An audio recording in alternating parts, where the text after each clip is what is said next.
Thanks. That was obviously lovely and touching. And I'm also, in a different sense, I'm quite touched, honored, and intimidated going after Alexander's paper right before me, which I thought was lovely in a rare way that makes it true. That's a rare combination. So that said, this is going to be a sort of bit of tonal whiplash. So I would apologize, but I intended this to be the case.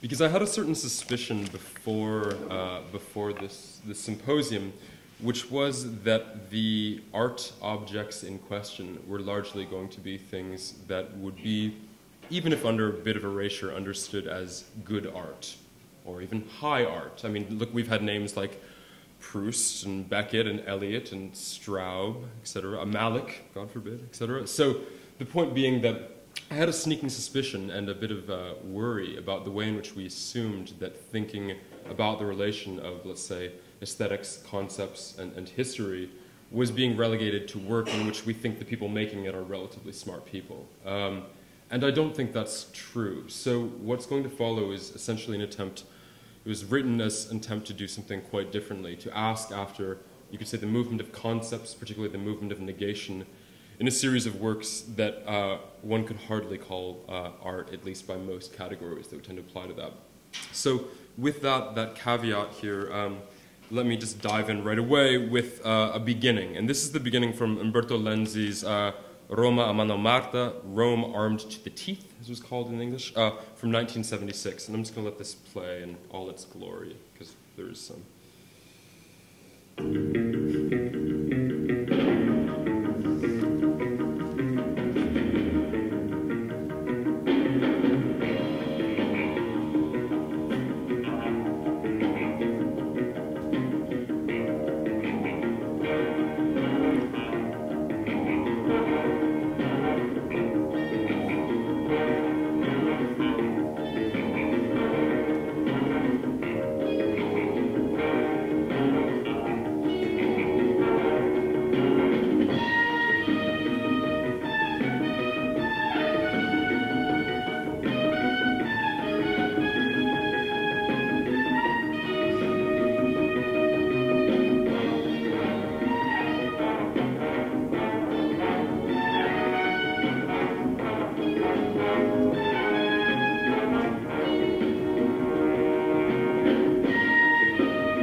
I mean, I hope that was as exciting for everyone here as that is for me every time I watch it.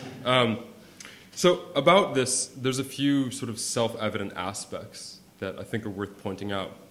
So first, this is not a long take. There are cuts, both to shots outside the car and to those that didn't break the vehicular confines, just sort of repositioning, shifts to another window, complete with Lenzi's penchant for little micro-zooms.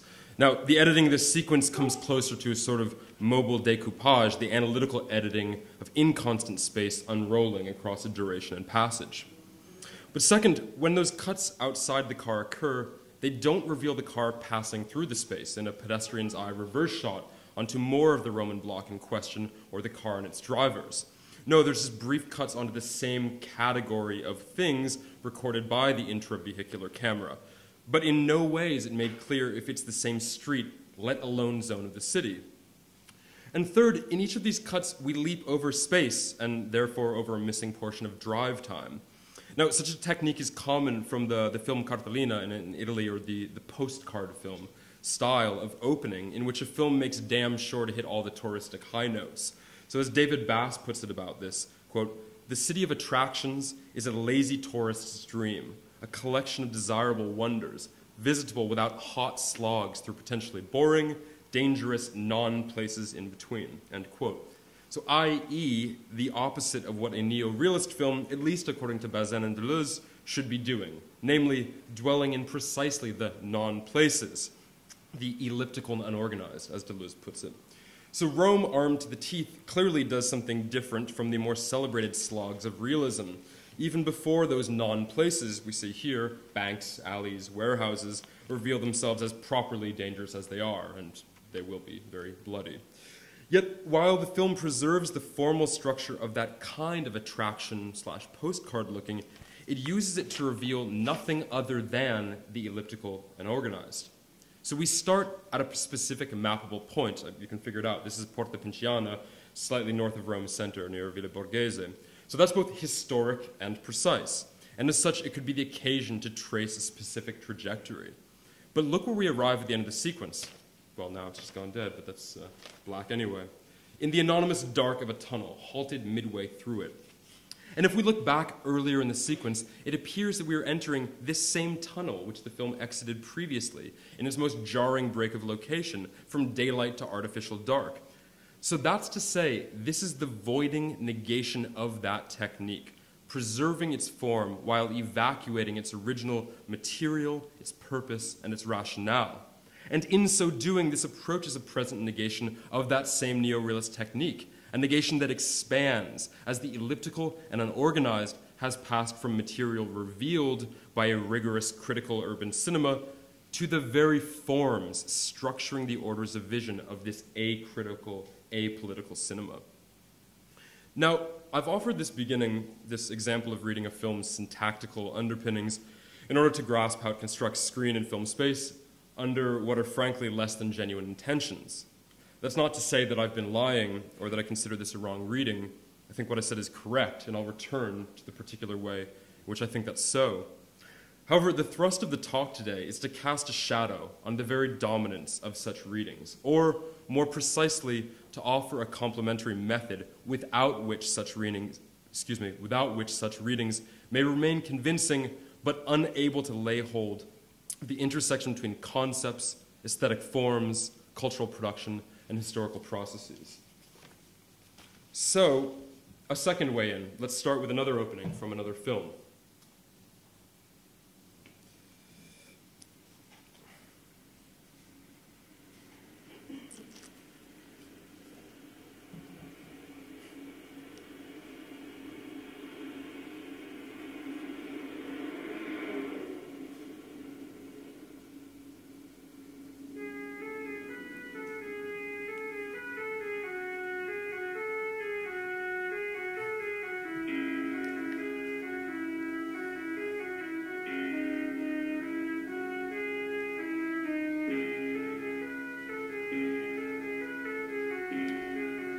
Okay, now that's from Sergio Martino's Milan Trembles, The Police Want Justice from 1973. Seeing as this isn't getting us much of anywhere, let's go ahead then. How about to Milano Odia, The Police Hate, Milan Hates, The Police Cannot Shoot from 74.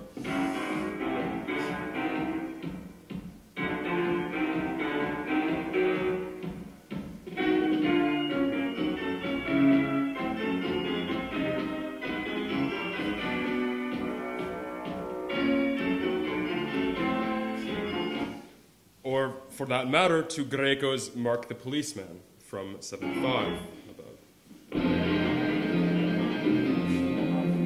Ho spostato l'appuntamento con la banca come lei mi aveva detto, signor Betty. Va bene?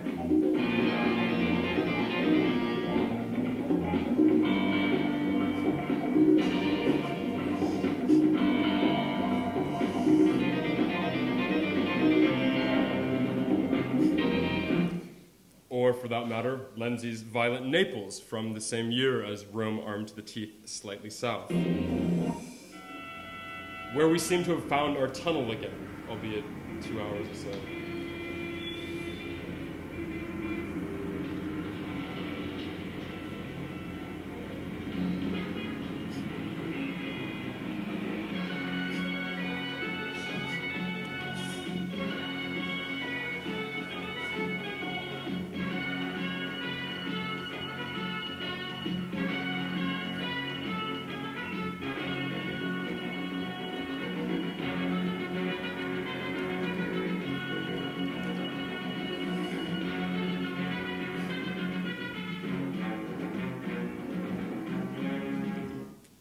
this is my favorite, but we can't watch all of it.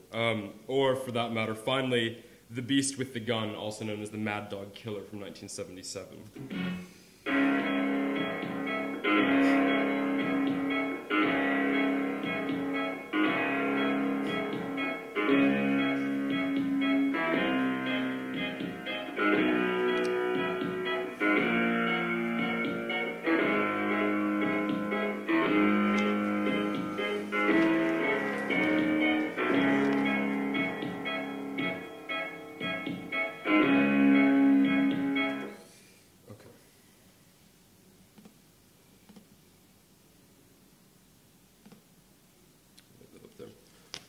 So that doesn't seem to have gotten us very far for a certain reason. So what I've been showing you are a few openings from the Italian Poliziesco, the police film, or as it was pejoratively and actually quite accurately called, the Poliziottesco, which means the sort of policeman film or the copper film if you're British. So for the record, these openings are far, far from a selective sampling. We could do this all afternoon if you wanted, but I think I'm probably the only one who wants to do that. But I have a reason, a sort of threefold reasoning for showing you these openings. One of them is to lay a phenomenal baseline for the repetition of which I'll speak, a brief glimpse of the fatigue of the once more. And I guess to have you know what my nights feel like in terms of research. I'll share in this. The second is to argue that the particular style of these openings, the seguimento, the following or chase, stuck in traffic or racing through it, is one that through their utter mindless repetition provides critical materials to thinking what Manfredo Tafuri calls the fractured city. But the third is to insist, in a way that's not simple provocation or paradox, that this capture of a particular logic of the metropolis and its historical particularity is operative in these films as critique irrespective of that style, regardless of the fact that they take place in the city. So, to put it another way, whether or not that reading I proposed earlier seemed to overreach, the situation and the nature and potential force of that analysis changes when we start to look at these films in terms adequate to them. In other words, the film and that reading with it does not make sense as a single film, but only as one passage amongst a line of repetitions within a tremendous spree of self-cannibalizing, internally recycling films, or, in its precise terms, as a cinematic filone. And in this context, filone is sometimes translated as thread or line, but I think it remains best in its more literal meaning, a seam or vein in the sense of mining. A cinematic filone is not a genre. It's distinct from that genre in the sense of the Western, the horror, the crime film, in that while a filone absorbs the techniques of many cinemas, it emerges from a very precise point, often from a single film that's a box office smash, and for that reason, it becomes a template that's repeated with minimal difference over a very short period of time. In this case, you have roughly 110 poliziotteschi made broadly from 73 to 78, right? So they're not serial, though. They're not sequels, and unlike genres, they allow for a far more restricted range of play, while nevertheless accommodating a wide range of economic capacity, as producers across the industry spectrum, from big studios down to local one-offs, dogpile onto the vein. And that's quite morbid. And they exhaust it. As a filone has a precise starting point, it's called a capostipite, it also has a relatively clear point of ending, despite its stragglers, as well as a palpable sense of exhaustion that comes to be folded into the very form of the films themselves, as they either do it again, just cheaper or faster, or try with rare successes to deviate one of its sub-elements into a new, coherent filone. So this specific filone, I'll give you another fitting one from this here, followed by the correct ending there. So this specific filone, associated with directors such as Enzo Castellari, Umberto Lenzi, Stelvio Massi, Marino Girolami, Fernando Di Leo, etc., names that probably don't mean a lot to many people here, is indeed something very particular, because crime films just won't cover this. Poliziottesco does, as I mentioned, make more sense as a designation. For their policeman films, they take on the cop himself, always him, except for a very small sub-filone about the poliziotto, the lady cop, as they called it, as the organizing principle of the films, via the specific figure of the commissario, or the inspector. And he's crucially not a private detective and not a beat cop. but an officer midway up the chain of command, one in the position to be endlessly frustrated by both knowing who the bad men are and yet having his hands tied by the law, which is a phrase that appears almost de facto in every one of these films. You cry out having like, oh, mani negate, and you throw a fit, as we'll see. So with him in place, the basic plot structure of the film is remarkably consistent. Criminal violence explodes, a talented violent cop or a citizen who, a la Death Wish, becomes a talented avenging angel after his family is murdered, attacked, raped, struggles against and then goes beyond the bourgeois law that keeps him from bringing to justice and or death those who undermine the basis of civil society that law is supposed to ensure. So to make sense of those beginnings I showed, let's consider the beginnings of the filone itself, because I'm going to argue this is the only way you can make sense of these films and what they have at stake. You can certainly find scattered precursors in the Italian national cinema if you want, from the Black Panther to Lattuada's The Bandit from '46. But in terms of its more immediate context, there's three major origins, two of which are Italian. First was recent in that time, American cinema. Very concretely, the two Dirty Harry films, the first Death Wish films, which just were sort of directly ported over into Italian cinema. Second, though, the Italian engaged cinema of the late 60s and early 70s, what's called cinema d'impegno civile, a political cinema of condemnation, nominally or substantively leftist, casting light on corruption and the system that protects it, especially within the police apparatus. So the films of the Poliziottesco, in essence, hollow out the engaged aspect, leaving behind a scrap structure to be put to other use. And so the screen time and necessary rhythm that was developed to give extended dialogue during which you can talk about dense networks of complicity and corruption will come to be taken over by the durations and rhythms of gunfights and torture scenes. The second major site from which the Poliziottesco emerges is that of the spaghetti western. I mean site here specifically, to lay stress on the economic space and studio capacity left by the spaghetti western after its overextension and overproduction, becoming, so the story goes, increasingly self-parodic. These are the dominant terms in which people who work on genre cinema talk about these things. They're overproduction, overextension, exhaustion, bastardization, hybridization, blah, blah. So into such a space, the Poliziotteschi emerged as capable of fitting and footing the bill. And as such, the relationship between the spaghetti western and the Poliziottesco is commonly also understood as an evolution or a mutation or a transposition. As Castellari himself said, quote, our Polizieschi are basically westerns with Alfa Romeos and motorcycles. Fundamentally, it's about a sheriff in search of the truth, and the horse thieves are the killers, right? All right. One of the other films, Lenzi's Il Truccido, Lo Spiro, plays this out in actually a remarkable opening gag.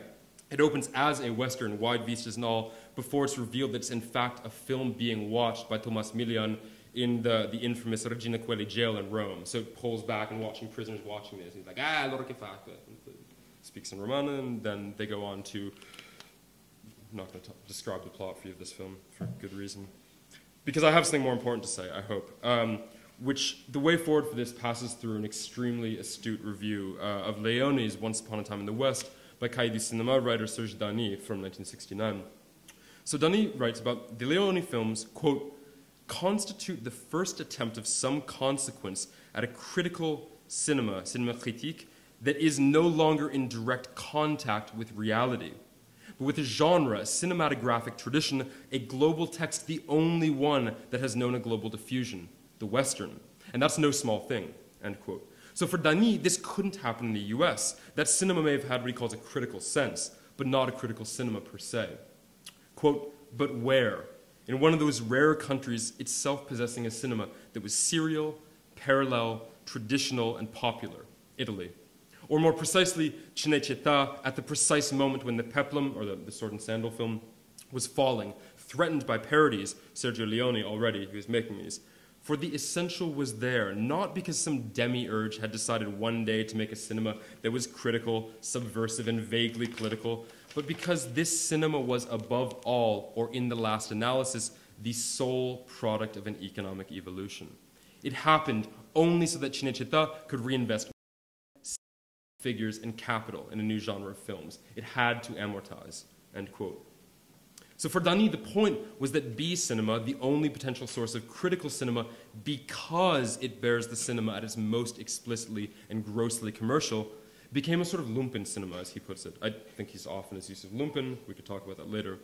The second move, however, is taking up this lumpen cinema as itself the material, quote, effecting under the mask of old forms, therefore without renouncing their popular character, a euphoric labor of deconstruction, end quote. As such, they, quote, extenuate the habitual rhetoric of the Western to make of this overextension the equivalent of a negation, end quote. And that figure, overextension, the equivalent of negation, is kind of the heart of what I'm speaking about here.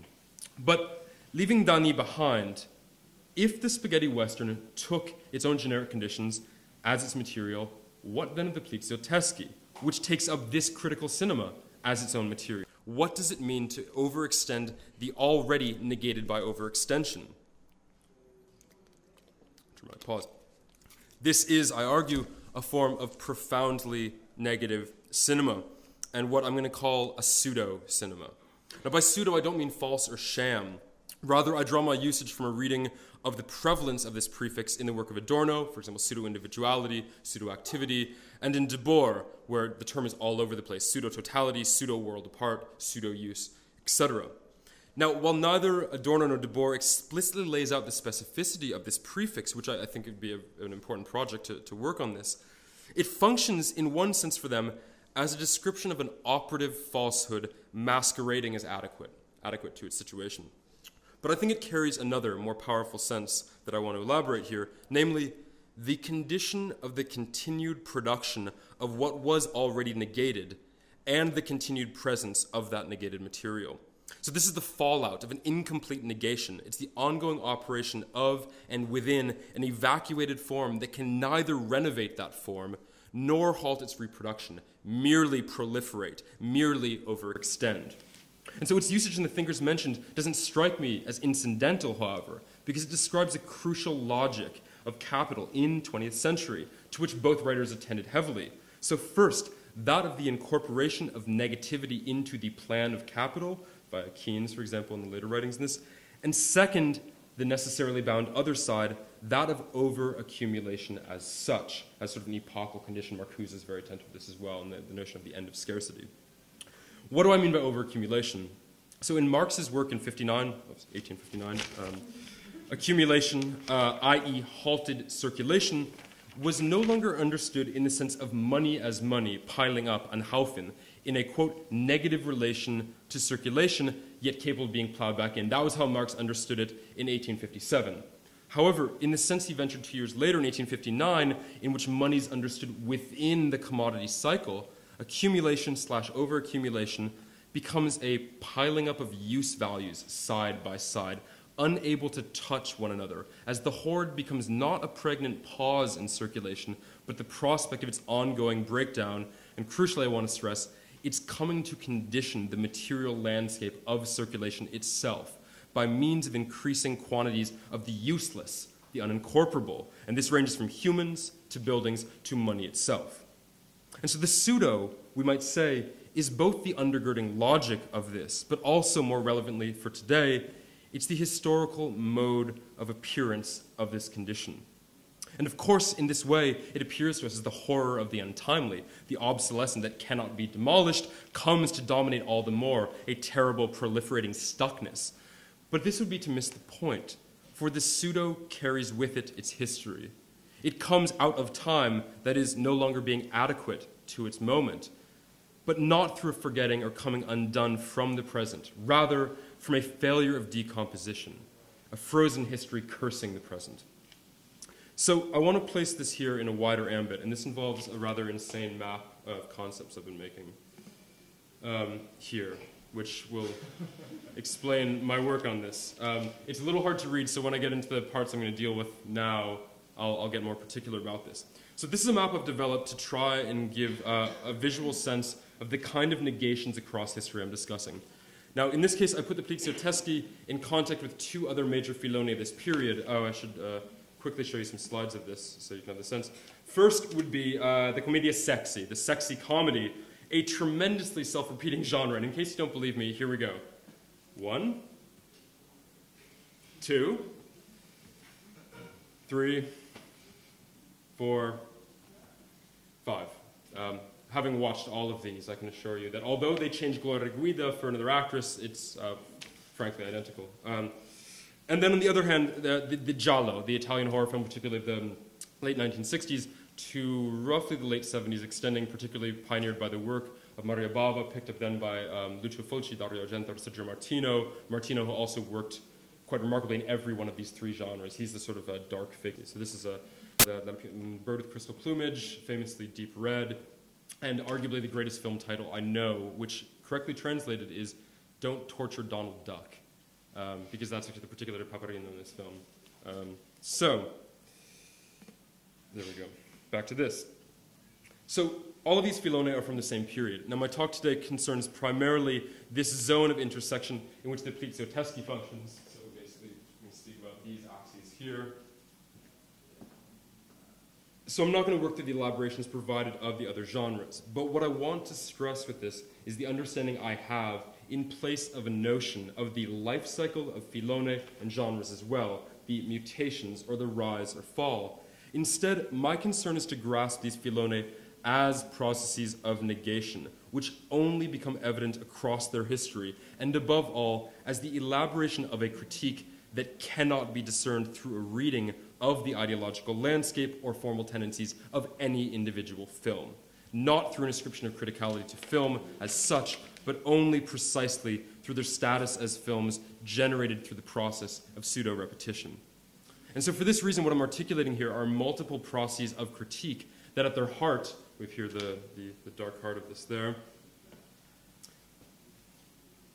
that at their heart together constellated a total condemnation of the social order as such, of the very prospect of reproduction, a condemnation that is all the same fully at odds with what it seems like the films are doing when we treat them as individual aesthetic objects. However, I should be very clear, my insistence is not at all that we give up on close attention to the textures of films whatsoever. For just as the information garnered by such watching only makes sense as a passage within, as a crystallization within a negative process, so too the relentless passage of these films into a series of collapses only happens into and through the particular material and techniques of the films. Okay, so back to the Plizioteschi, and I can, I believe I can find a way to zoom this so we can get I can leave you at least in the correct zone of, a little out, the correct axis, or not. There we go, sort of. This is being obstinate. Yeah, one more. There we go. So maybe. Oh, one more zoom in. All right. Well, then we'll zoom around a lot here. Okay. So we can leave. This is the giallo Plizioteschi axis. So we'll get there. I'll move around with these. Okay. So back to the specificity of this Pliziotesco. Now, this pseudo-cinema develops through the negation by extension of two distinct modes of negativity. On the one hand, we can go to this here, basically, a cinema of critique, an engaged socio-political cinema that's stripped out and leaves behind the ossified structures. And on the other hand, a critical cinema, the spaghetti western, which took genre itself as its motive material for repetition. And so if the Pliziotesco emerging in that cinema's still existing economic niche, looser generic framework, this here, lone men, guns, notions of justice, blah, blah, and collapsing purposiveness, the repetition itself, a repetition already under the sign of negation, becomes the matter at hand. And the Pliziotesco therefore derives from the emptied cinematic and economic space of two modes of critical cinema. And it's in this voided but extremely clustered space that it explodes into productivity. And don't worry, I will actually kind of explain the motion with this, so we need to puzzle through. But if these are the sources it inherits and mines, what are its operations, its techniques? Up here. The first must be stressed again is that the economic drive without which these films simply wouldn't exist. The production of one more thing that made a killing at the box office. But what is the particular inflection of this injunction to produce more? It's what we might call simply the injunction of minimal difference. It goes something like this: see that film that cleaned up at the box office, make that film. Make what is simultaneously that film and not that film. Make that film with the minimal degree of difference necessary to establish it as neither identical nor different. In Plizioteschi terms, this meant, and I can show you something else here, find another blonde man who both is and is not Franco Nero. This is Franco Nero at the beginning of it, looking a little dark is the translation. We have then Maurizio Merli, and then by the end we have a bedraggled, rather downtrodden Richard Harrison, the extremely poor man's Franco Nero, not Maurizio Merli. Another version would be, you shoot Naples like Rome, Rome like Milan, Milan like Torino. And this minimal difference is important because it allows us to grasp that a genre's possible overproduction and decadence is, as with these more compressed filone, already the case from the get-go. Generic production is already reproduction and overproduction both. Now, why is this? It's because there's not any difference in kind between the early films of a cycle and the late films. While there are more films entered into a cycle of filone, the longer it goes on, and hence the extension of those minor differences toward occasionally substantive drifts, the method of reproduction remains identical, minimally different. And it is therefore fundamentally ordered around the form of the too many, of the more of the same which is not the same. And here we should return very quickly to the question of evacuation. For seductive as it may or may not be, the sense of mining the vein misses the point. It only gets one half of the question, because the other is a flooding of that seam of critique in Dany's sense, in which every act of construction is an act of negation and vice versa. Nevertheless, preserving the geological figure, there's a far afield text that I think can help us think through this, and that would be Decline of the West by Spengler, in which he raises the figure of the pseudomorph, a mineral compound that does not produce its own shape. Quote, "But these are not free to do so in their own special forms," writes Spengler. "They must fill up the spaces that they find available. Thus there arise distorted forms, crystals whose inner structure contradicts their external shape, stones of one kind presenting the appearance of stones of another kind." End quote. So being Spengler, he meant this in an absolutely awful way. This figure appears in order to attack the inadequacy of the Arabian culture as pseudomorphic. My interest is different, as I hope would be obvious. I'm not going to make Spengler's point about that. Because if we consider this in terms of understandings of the pseudo raised previously, the issue is clearer. It's the problem of this moving negation, this double motion of evacuation and construction. Because distorted as these forms may be, that also is a form up there with a mustache, they nevertheless condition the terrain and the available spaces on which the next in the non-series will come. It is then a negation of prior form by addition to what was addition, not a revision or a subtraction. And while Spengler doesn't have the courage to admit this, it also casts backward to reveal even those organic forms as themselves so many pseudomorphs, nothing but so many layers of superficial modulation and ornament. Now, this is terribly abstract. So concretely, how does it work itself out in the Poliziotesco? We can think of it here in terms of the two specific inheritances outlined, the politically engaged cinema and the spaghetti western.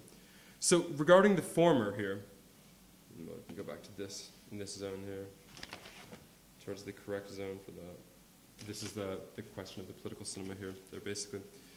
We witness an extreme compression, not merely the sense that audiences and characters alike are in on the rules of the game, but that the films will perform their generically requisite work, i.e. showing the cop get frustrated by the system, thereby justifying Maurizio Merli's Commissario Betti is threatening, I just skipped a line there, thereby justifying his explosion with an increasing level of detachment and haste.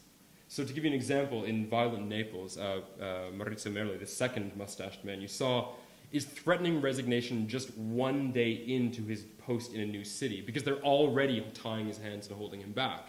And this incoherence arises because the Filone had, by that point, shifted emphasis away from denouncing corruption toward the retribution that emerges when politics fails. And so the essential element shifts from corruption to shootout, but the time between the new essential elements is reduced. The old forms that shape the Filone are crowded out. And let me show you maybe a quick clip to give you a sense of what this looks like, because I think this is rather important to have a sense of this. This is back to Rome, armed to the teeth, and I think this will become clearer.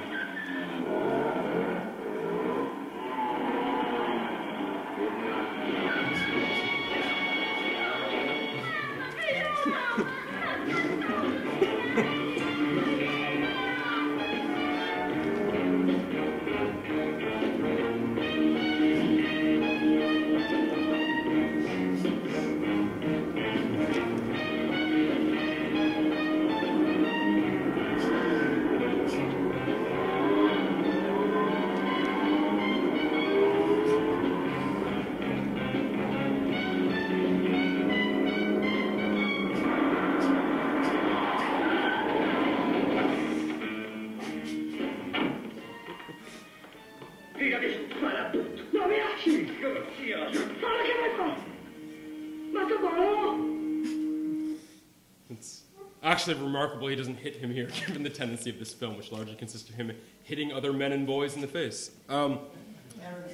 Exactly. Yeah, exactly. This is the other gesture, the pullback. I guess Michel was right. He got me on this one. So what's so striking about this are a couple facial expressions I find quite amazing here. So critique has been reduced to a gesture that communicates the end of critique in the name of going off the chain.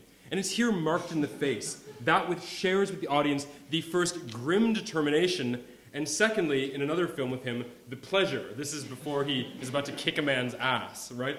So you basically, this entire notion of a sort of critical cinema that's been evacuated politically simply is down to this moment of like, that's the face of like, we're going to do it again, right? So that's the heart of it. Basically, one more time, assholes. So that's the dictum here. Crucially, though, the Filone cannot actually ever undo those remnants of the cinema d'impegno in whose husks are the engaged cinema, in whose husk it took shape. It's the present incrustation of the past, and it therefore continues to perform those previously formative encounters, but just now faster, impatiently, able neither to adequate its form to what it has already become, nor cut loose that mold. So what is the consequence of this? This time I can actually make decent use of this rather than just blinding you with fake pseudoscience here. Okay, the dominant register of the engaged cinema, basically, is that of the problem of the political. We have here, of course, how does one intervene against state and corruption? And in the dark key beneath which such films were made, the answer was almost always, one necessarily intervenes, but the system is rigged against you and you cannot win. That's the force of these films, their strident pessimism. However, what remains of this inheritance in the Poliziotteschi is merely the sense that the political, as ethical intervention, cannot answer the problem that politics, as state apparatus, generates, i.e., they're tying my hands. So basically we have here, this is the second question, basically, the evacuation of politics here. Now, what this leads to, basically, is the scene of corruption without any sense it can be legitimately critiqued. And we get now a different kind of crisis, a different register, which would basically be that of causality. As an act untethers from its grounding and the cinema explodes into what I call men's melodrama, weeping very much included here. And all that remains are basically Betty's smirk and him running boys off their scooter, basically here. So you have basically from the evacuation of the political register precisely by means of the undoing of critique as able to adequately perform the results it needs to there, an undoing of the very notion of any correspondence basically between, as I have it written here, we can be precise about this there, the incoherence of relations between causes and effects, as in violent actions, naturalized or rendered inadequate, leads then secondarily to an entire corruption of essences in the absence of determination. So it becomes actually sort of psychotic in its structure here. We move from precise problem of the political through its evacuation there, a separation between laws of judgment and laws of action, and these issues become mere backdrop, mere form. Okay. We can move over here to the next one there. Maybe it'll actually be readable too. However, consider the other side. Not the consequence of this missing recalibration to change materials, i.e. dropping the trappings of critique, but the desperate attempt to pull off what have been established as the prime operations of this Filone. Now, this is a problem we can see particularly in regards to the second major inheritance, the spaghetti western, because in this case the register at stake was that of commensurability itself, basically, of the economic as such. The problem it poses, how can one repeat minimally across different national and historical settings? Death Wish to Italy, in case of the Giallo, we also have the transmission from Hammer to Italy, etc. This is the basic question. How do we repeat across discontinuous instances? There. Sorry, I'm losing myself here. This is terrible. In this case, the register we have there, okay, it'll collapse under its own weight, not because such a transposing repetition is impossible, but in fact because it's too possible. And this generates the condition of the pseudo, as the critical is itself taken up as the material at hand, doubly negated by double, triple, quadruple overextension we have here. This is the notion of genre cinema transposed to critical cinema to pseudo cinema there, basically. Now the result is that the predominant fixation becomes not that of reproducing the new, the work of minimal difference, but necessarily by dint of sheer economic pattern, the crowding of the old, the lived remainder of the ex-new. And it's therefore a profoundly pseudomorphic problem, and the point I want to stress that I'm going to kind of track out for what remains of the talk is that it could only be transposed into the problem of space itself, of the built world, of the city. And here the technical form it will take is the chase scene. In every one of these things I'm seeing that there's a precise scene that encodes this, as well as a kind of a technique that actually matches them. So the problem basically of the tracking shot becomes the precise formal axis, the moment around which this turns there basically. But what happens with this? A filone involves a huge range of economic capacity of its producers, as I mentioned. But all must comply with the production of multiple chase scenes through the city. And as such, the pressures of the market become directly visible, not because the films talk about economic crisis or strikes or workers' struggle, but because through largely low budgets and short time, an enormous proliferation of idiosyncrasies and repetitions crystallize around the chase as such. Let me give you a few examples of this. In the clip I showed from Violent Naples, there is literally no correspondence between the part of the city shown from the angles in the car and outside. In Bersaglio al Terzo Uomo from 1979, the requirement for chases combined with an extraordinarily low budget means that all of the chase scenes are on foot, which is quite great. Lastly, in three films, Milan Trembles, Milan Hates, and Rome, Armed to the Teeth, the exact same chase scene is used in all three films. I mean, the same footage is slotted in. This is a very common procedure. 1940s sci-fi very commonly does this. Except here it's used in different cities. The race through the periphery of Milan becomes the race through the periphery of Rome. A chase, as such, uncouples what it chases through. And yet, in the midst of films largely indifferent to their cartographic specificity, other than varying location and tacking on a city name as a way to bolster regional ticket sales, which they did, 24 films in the cycle literally have the name of an Italian city in their title. It's just an insane list. When not taken as separate films, but as a general stream, they happen to produce a tremendous, staggering document that actually captures the textures and temporalities of cities, even as it refuses to snap them into clear, mappable shape. All right, I'm going to speed up here towards an ending slowly. My apologies. The theoretical approach which I've employed so far has a specific Italian correlate, and this is the tradition I'm kind of working out of that I want to speak about here. That's pensiero negativo, or negative thought, associated most closely with the heterodox Marxist architectural historian theorist Manfredo Tafuri and Massimo Cacciari. Adequate account of the thought is far beyond our time today, but let me make 5 quick steps that I think will make clear the kind of disjunction, conjunction I'm trying to speak of. First is the metropolis. For Tafuri and Cacciari, the metropolis does not mean the large city, but rather, quote, the postulate of the intrinsic negativity of the large city, as Tafuri phrases it. So it's therefore an account of the critical negativity that's both born of the experience of the large city, those infamous shocks and defamiliarizations of modernity, of which cinema played such a large part, and a wider form of negativity without which the city could not be thought. So the metropolis then is the negativity of the large city, both bound to and uncontained by the constraints of a city as such, as a particular locale. Second, the historical avant-garde played a key role in expressing, furthering, and endlessly circling around the negativity of the metropolis. So in the manifold and contradictory incarnations, Dada, Surrealism, Futurism, the Bauhaus, etc., one can detect the elaboration of this eternal problem, that of the relationship between abstraction and matter, between forms of thought and the unruly materials it alternately sought to rein in or break loose. Third, however, the full incorporation of that negativity, which the avant-garde kind of captured and furthered, was fully incorporated into the plan of capital. All that's solid may melt into air, but that very melting comes to be the primary motor of territorial expansion, undoing of social forms, and the exploitation of crisis as the occasion to lay waste to dead weight in order to reroute labor through new forms. So capital learns, in other words, to kind of ride the negative tiger. This would be the form of this. And in such a situation, the avant-gardes are revealed as not merely recuperated by capital, a very old story, but as intrinsic to its processes, faced with a total negativity that they could not outpace, undermine, or withdraw from. So fourth, in the recognition of the inseparability of the plan, the rationalization of negativity, avant-garde practice, architecture precisely in their formulation, gives up on the idea of intervening into or shaping the plan. So as Tafuri puts it, quote, its crisis only comes at the precise moment in which, facing the reality of the plan, the role of foreseeing or ideologically mediating the plan ceases to exist. And such a crisis, end quote, such a crisis manifests itself, however, not in the cessation of construction, although of course certain architects famously withdrew from architecture, but basically in the construction of pieces, in present fragments of utopia, or attempted negation that can't influence the plan, can't change it, merely populate it. And I would stress an extension beyond their thought to confirm the continued negativity of that plan by constructing only in relation to it, be that antagonistically or opportunistically. This was the fundamental problem, the incapacity to break that tie.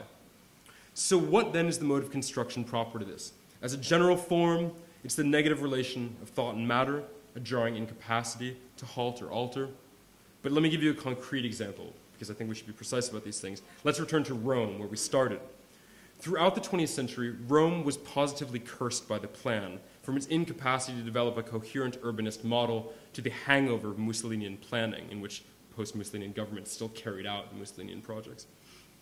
Of the many incarnations this took, the one I want to briefly mention is the perennial problem what's called abusivismo, or abusivism, cresting in the years of the Poliziottesco. This is precisely this period.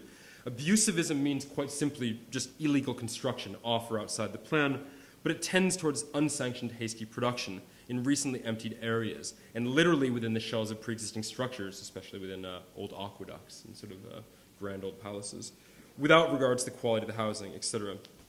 So, taken in order, if we kind of take a step back from this here, what is the relation of Rome as a particular city to the plan here? And this is going to get us back to cinema. First, the need for the plan in order to have an exception to it. The profits of developers were possible because there were regulations and restrictions in construction and because they ignored these. So basically you can produce differences in rent, basically between the cost of land, which that alone makes possible building speculation in this mode.